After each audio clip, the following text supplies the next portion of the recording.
Questore. Arrivederci, buona serata e buon lavoro. Allora, un argomento che ritengo sia molto popolare. Soccorsi non sempre sono troppo lenti per chi invece ha bisogno di cure urgenti. Un problema che riguarda il pronto soccorso di alcuni ospedali, non tutti, di alcuni, dove c'è chi rimane per ore e ore sulle barelle nei corridoi, come pure ritardi per quanto riguarda il servizio delle ambulanze. Non sempre, ma capita. Domanda: mancanza di mezzi e di organico. Noi siamo collegati in diretta con Luca Zaia, governatore del Veneto. E perché? Perché la sanità è amministrata dalle regioni. Presidente Zaia, buonasera. Buonasera direttore, buonasera a tutti. Allora, se le chiedo come va in Veneto, lo so personalmente, va bene rispetto ad altre regioni e va male soprattutto nel mezzogiorno. Allora, che cosa ci vuole? Diamo un consiglio, non dico una pagella, perché è vero che ci sono persone che hanno bisogno di soccorso, arrivano nel pronto soccorso, non ci sono spazi, non ci sono lettini e rimangono sulle barelle per ore. È vero anche che le ambulanze arrivano, certamente la buona volontà c'è, ma a volte ritardano, quel tanto ritardo che può costare una vita.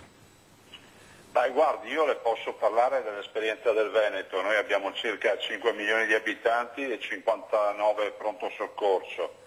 Eroghiamo circa 12 milioni di prestazioni all'anno presso i nostri pronto soccorso. Abbiamo delle persone specializzate che identificano la gravità dell'infortunio o comunque della malattia della persona che si presenta, dividendola in 4 categorie: codice rosso, giallo, arancione, giallo, verde e bianco. L'organizzazione sta alla base della risposta.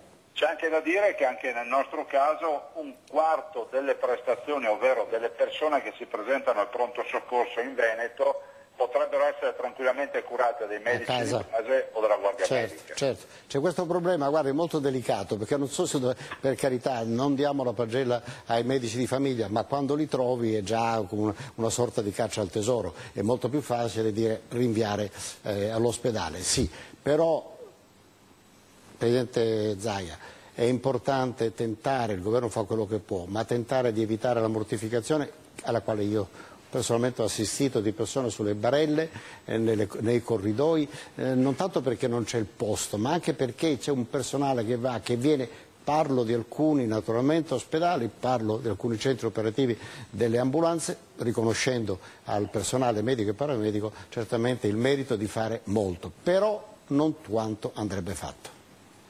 Guardi, io le posso parlare della nostra esperienza. Quest'anno peraltro abbiamo chiuso il nostro bilancio in attivo della sanità con 12 milioni e mezzo di euro.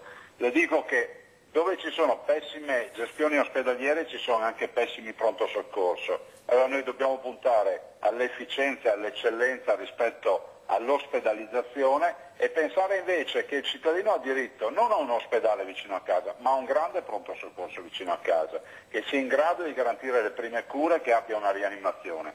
Questa è la nuova filosofia, questo rappresenta il futuro nella cura, e spesso nelle regioni dove non funziona il pronto soccorso c'è una miriade di ospedali, anche magari con pochi posti letto, che sono mantenuti semplicemente perché magari non si ha il coraggio di razionalizzare. Ecco, esatto, allora diciamo, mentre ringrazio Luca Zaia, vi ricordo che è il governatore della Regione Veneto, che non ci devono essere due pesi e due misure quanto ad organizzazione. Quello che accade nel nord e vedete che c'è una realtà importante, preziosa per quanto riguarda la salute delle persone, ma non dimentichiamo la situazione a volte disperata del mezzogiorno. Grazie Luca Zaia, governatore del Veneto.